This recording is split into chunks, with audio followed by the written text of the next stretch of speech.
Գյուրջան Կասկադ, հասանելի բնակարաններ 65 ամիս մարման ժամկետով։ Ազգային ժողովի մեծարգո նախագահ, հարգելի գործընկերներ եւ Տիկին Թովմասյան։ Ասում եք, որ Բագրատ Սրբազանը ասածը չէր վերաբերում Տիկին Ջեբեջյանին։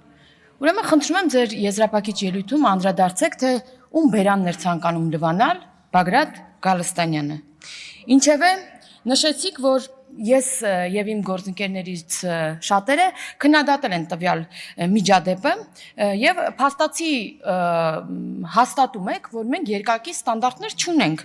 Այսինքն մի դեպքի վերաբերյալ տարբեր մոտեցումներ չունենք եւ այդ մեր մոտեցումը ցանկացած հարցի հետ կապված կախված չէ ով է պաշտոնյան, գործընկերն է թե ոչ, ով է լրագրողը, կուսակցության փողերից է սնվում, թե մյուս կուսակցության փողերից է սնվում եւ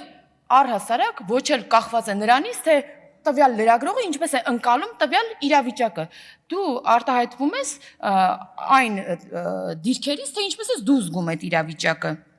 Ինչևէ, ուզում եմ եւս մեկ անգամ նշել, որ մենք լրագրողի նկատմամբ ցանկացած անարգալից վերաբերմունք անընդունելի ենք համարում ու կարևորում ենք քաղաքական մշակույթի բարձր մակարդակը։ Ես նաեւ լսել եմ Տիկին Ջեբեջյանի արձագանքը, որ ասում էր ես տղա ունեմ, ինձ հաճելի չի նման իրավիճակում հայտնվելը եւ այլն, ու հիմա հասկանում եք, չէ՞, Տիկին Ջեբեջյան, որ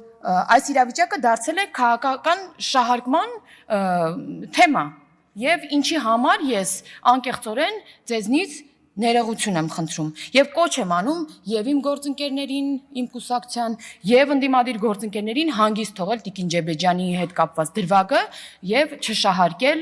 եւ քաղաքական դիվիդենդներ չհավաքել այս իրավիճակի հետ կապված։